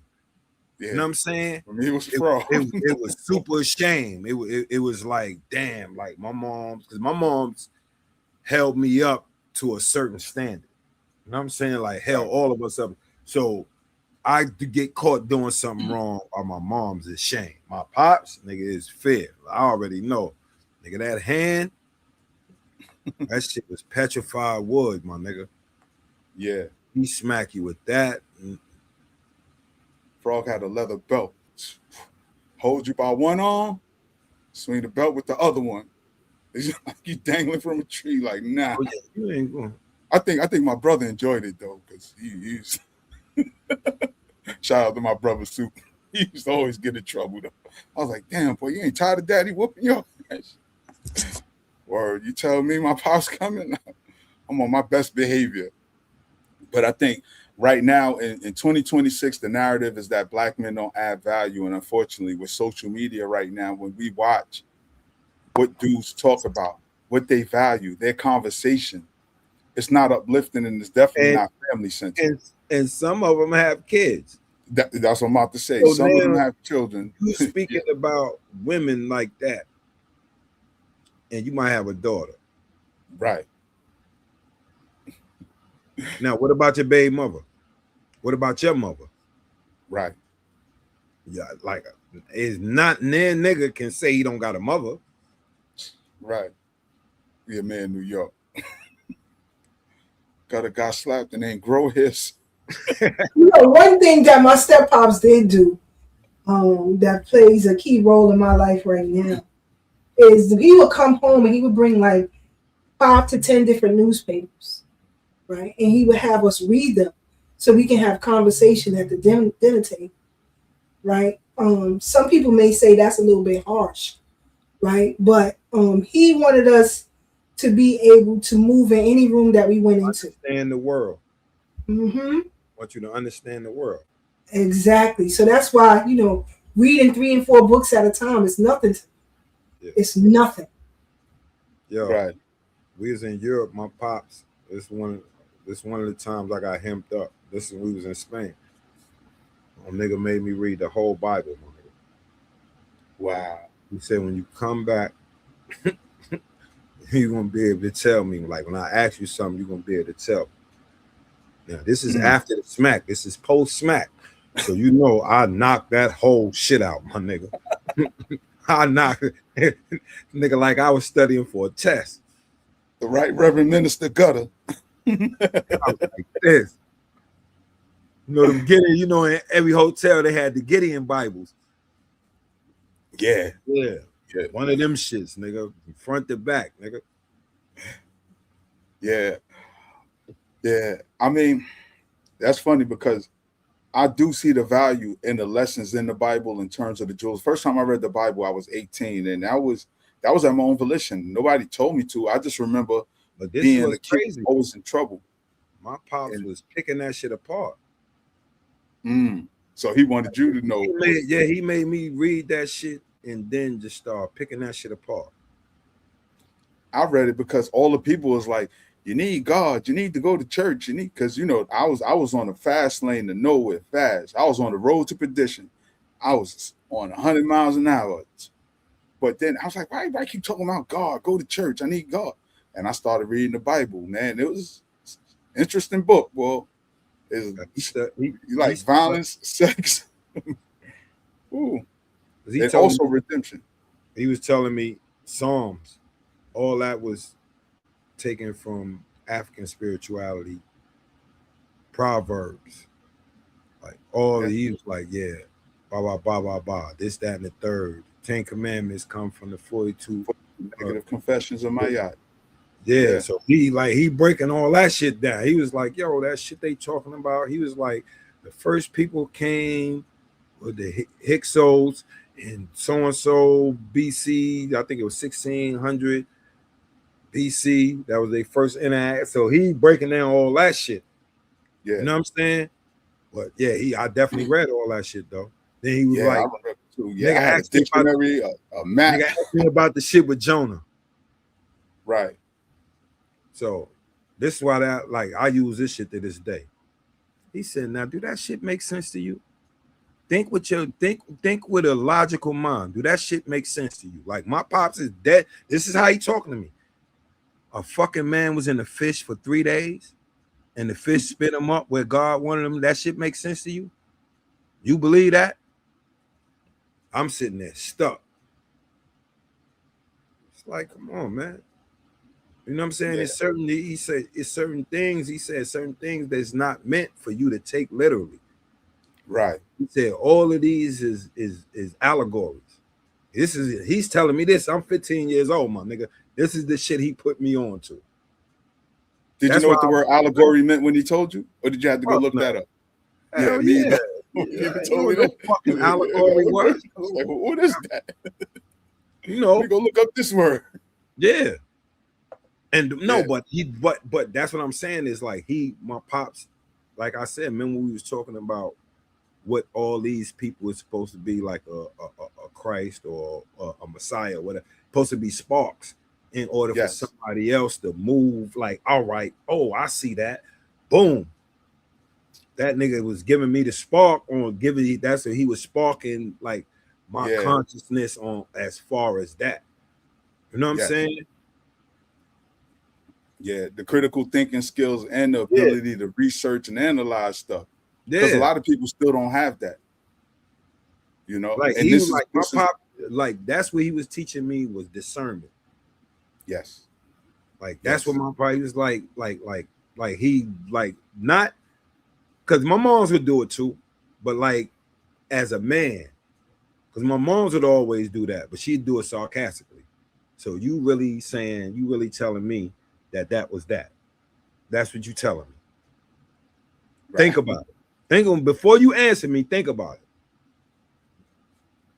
Yeah. That's why I couldn't lie. Like my lies, well, that shit that wasn't working on my mom. My mom would sit there and analyze everything, break that shit down, and beat the shit out my little black ass. Yeah, and see that's the value of what the father brings. You know, he brings that logical sense. Mama provides emotional support. Father, he's gonna help shape, like you said, discernment. And I hope some people who don't know what discernment is go look that word up. You know, because that's an important word. I think a lot of us as adults need to That's what we need. practice. That's what Yeah, we definitely need. That God damn. because I we swear. accept too many things on face value and not realize there's ulterior motives and things behind what's being presented and how it's packaged and presented. You know, so you have to have a level of discernment to know when you're being deceived and when you're being told the truth. You know, because a lot of people like the lies. That's why social media is so relevant in this day and age because it's a feel good mechanism. You know, people It's take it for it's face it's, value. it's a place for information, disinformation, and misinformation. Now you have to be this. You definitely need discernment because now you can take the mis and the disinformation as actual plausible data and run with that dumb shit. And then when you present it with facts, you're gonna look stupid. Yeah, yeah, definitely. So one of the things I wanted to ask y'all before we get up out of here, we got about 15 minutes left. Then we definitely went in today. Um, Gutter, what's some lessons you think young men need today to help young black men? I would say, not all men, but I'll just talk about our community. What's something you think they need to learn today that'll move them forward?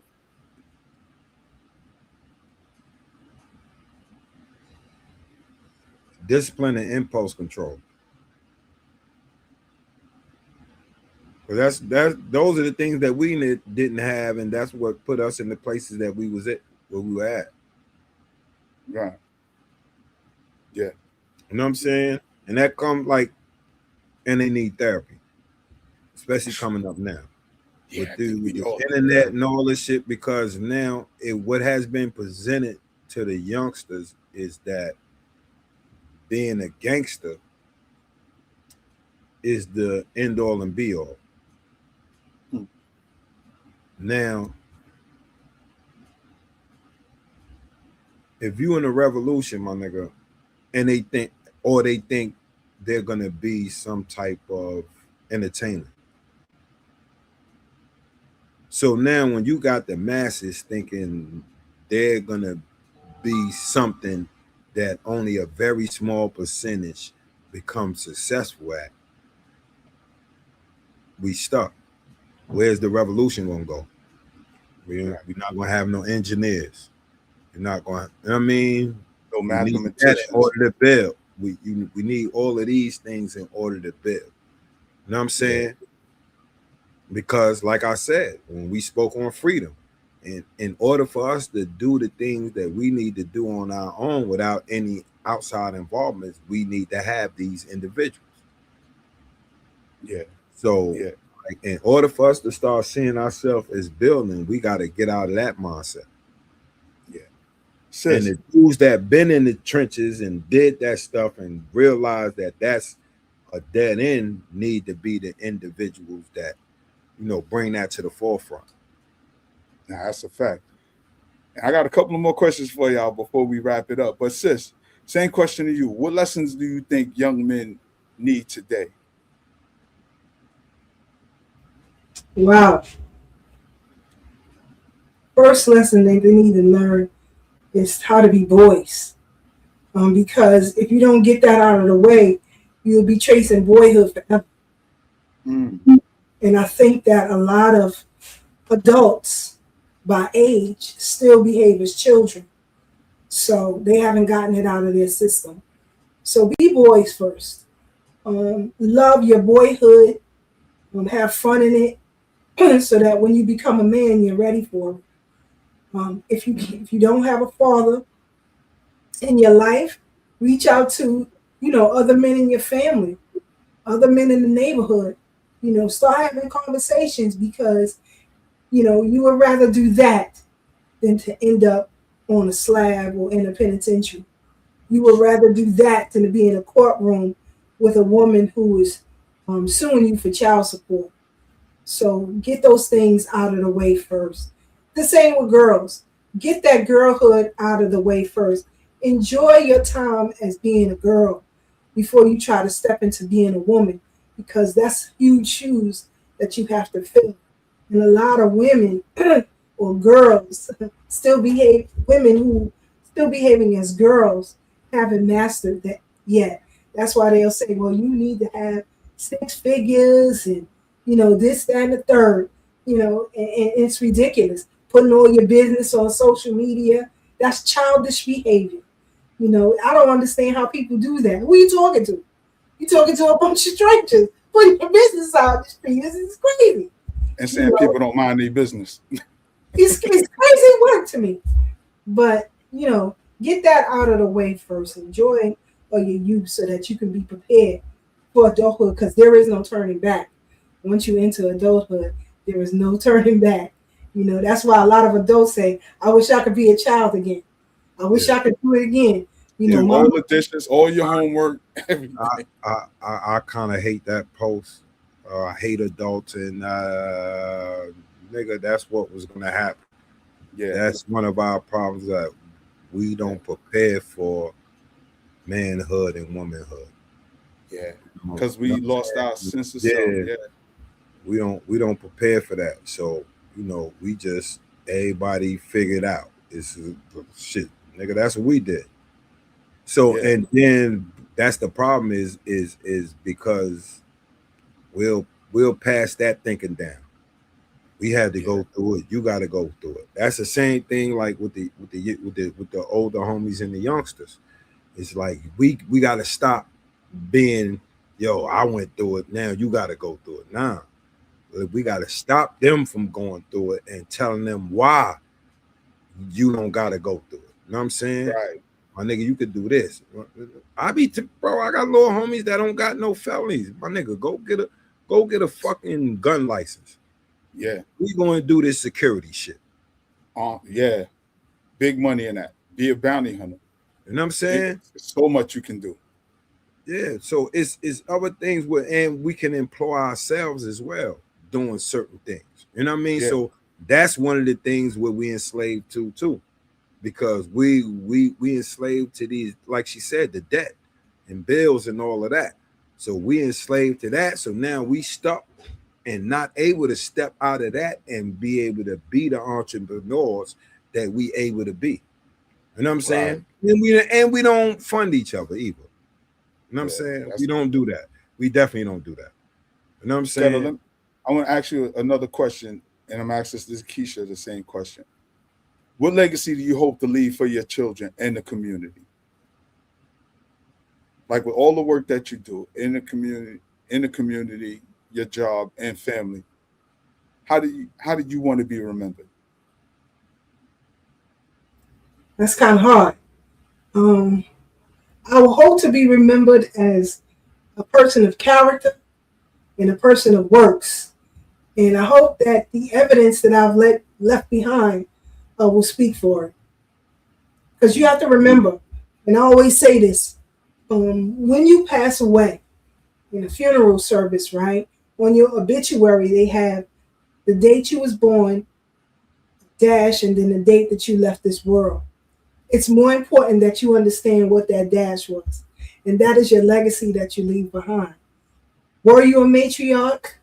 Did you do work in your community? Were you a good parent? Were you a good sibling? a good grandparent, and I think based on my interactions with my family and my friends, that if I left here today, my legacy will be solid. Okay. Gutta, how about you? Um, so I got a lot of redemption, so to do, because I got some work. You know Well, what I'm you saying? already on the road to it, so that's the They, plus. they, they could definitely have been a menace, but no, hopefully they see. I'm for the people though. I'm for my people the Yeah. most. Like that, I'm a fighter for my people. You know what I'm saying? So, Um, so as a and father and grandfather, what you and want them to remember? that that I like even through all my mistakes that I was the best that I could be. Yeah, yeah, yeah. And it's funny because both of y'all hit on that's what I was the same sentiments rather, not even what I was gonna say, but the same sentiments. Because like Sister Keisha said, that dash is everything. That dash is the value that you added while you were here on this planet. And I always tell people, we are living history right now. In this moment, we're making history with the things we say, we do, our decisions, and try not to live with as much regrets. But I want to be remembered as somebody who cared, who made mistakes, but to your word, got a redemption. I believe that there's room for black men's redemption. Many times there's a narrative that you are your mistakes, and that's not true. That just adds value to your life. So when you speaking to those who coming behind you, it'll resonate with them.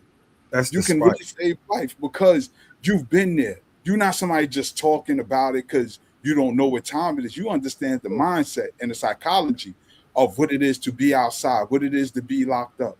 And the fact that you still here, Gutter, it adds value, it adds credence.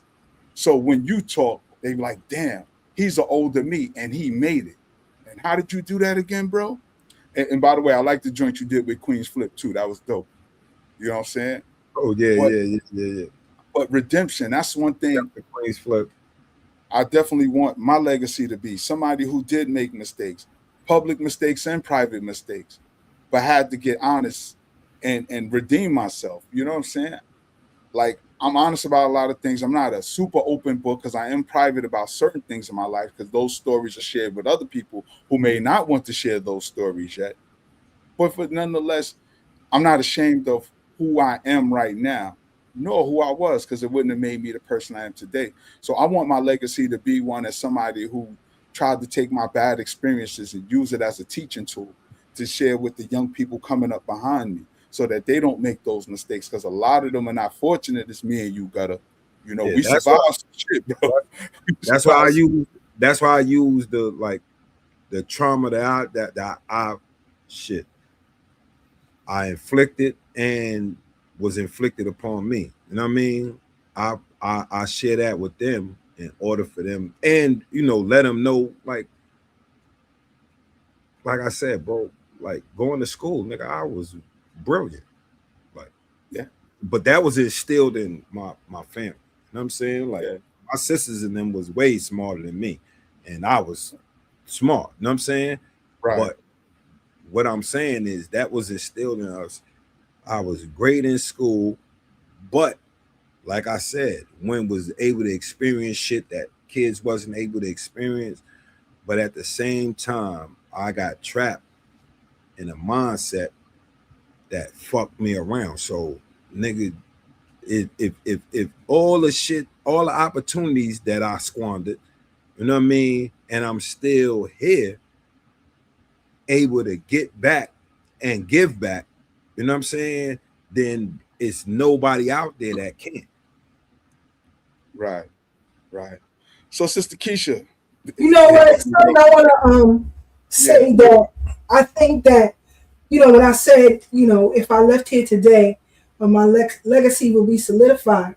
Case in point, I was in the hospital last year, battling a very serious illness, and my aunt, my father's sister, came here to visit me, and the doctor came in, into my room to let me know about this illness and what our next steps were. And my aunt said to him, she's not the matriarch of our family, but she's the anchor. So you do what you have to do to save her life. Wow. And that's dope. That's dope. So, sis, final words, and give Gutter his final words, and I'll close us out. Sure, tune in every Thursday. Don't Black Talk World View with my brother Ted, Sister Marcia, Brother Black, Brooke, and Divine. We go in on the political realm and the historical realm. Join us. You will be satisfied. And always, every Sunday, tune in right here to OG Wisdom Podcast. Tell somebody to tell somebody it goes down. And beware. Be mindful of what's coming in the future. Tad Talks. That's right. Gutter, what you want to leave the people with? Uh,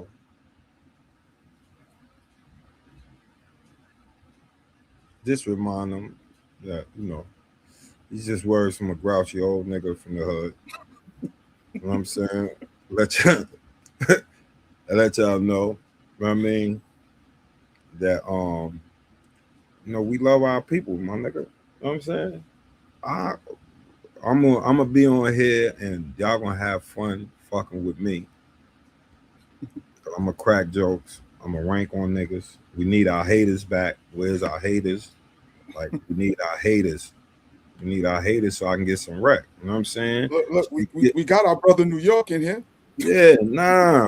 New York is hating with me. Like, he gonna hate with me. Like, when we get there, I'm talking about the real haters. Like, we need to troll so he can when I ain't trolling, he can troll back. Like, you know what I'm saying? Then we can double team on the trolls and then get this shit lit. You know what I'm saying? The more y'all troll, the more we get lit. I get to say some outlandish shit. You know what I'm saying? I get to call y'all cave roaches, all type of shit. You know what I'm saying? Y'all motherfucker. Yeah. Y'all know we the blueprint anyway. That's a fact. So, your man New York said facts. Yep. But family, we definitely want to thank y'all for tuning in and rocking out with us. Shout out to our usual suspects, our brother New York, our sister Phenomenal Sylvia, our sister Ruba 927, our brother James Dog, our brother Divine, President Divine. He popped in. Lemuel Gary, shout out to you. And if I forgot your name, blame the brain, not the heart. And shout out to everybody watching on the payback. Remember, what's all going the on brothers in the United States, keep whooping them crackers' ass. Get your chairs ready. August is coming. Sisters August too. is coming. Sisters too. Coming. Y'all get that. Black put that August work in too. Black August that is little coming. Fat lady say that N-word. Drag that bitch. Beat the brakes off her. Get them folding chairs ready. It's almost August. Yeah. August be here Black August. Yeah. That's right. Get them folding chairs ready. Yeah.